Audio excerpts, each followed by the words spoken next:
Артықбаева Нұрбаламын, Шымкент қаласының тұрғынымын.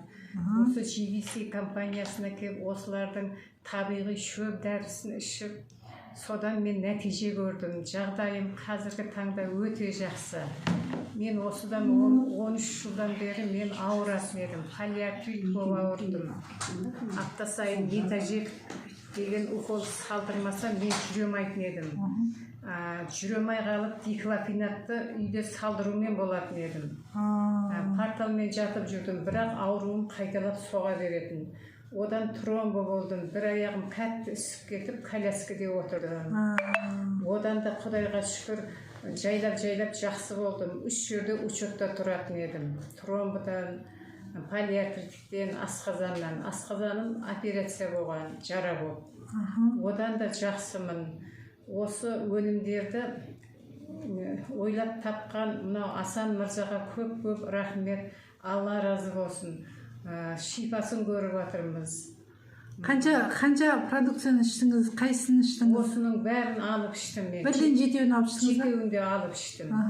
Сөйтіп мынау аппаратқа түсіп, енді керектілерін ғана ішіп жатырмын, әлі ішіп жатырмын, жақсымын.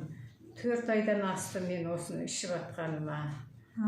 Тек жақсылық көріп жатырмын. Обострение болды ма сізде? Обострение болды бірінші кезде.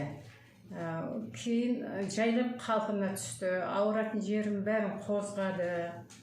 Жақсымын, Құдайға шүкір. Қазір ешқандай укол салмайсыз, дәрі ішпейсіз? Қазір укол салдырмаймын. Жылда бұндай уақытта мен диклофенак салдырмасам жүре алмайтын едім. Апта сайын Метажек дейтін уколды салдыратын едім. Оның бәрін ұмыттым.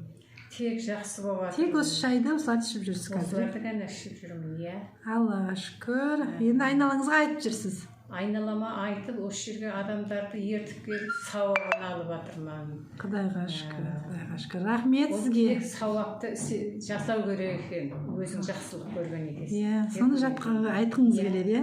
Иә, айтқым келеді халыққа. Рахмет. Айқайлап, жарияға жар салып, айқайлағым келеді. Рахмет сізге. Алла шипасын берсін.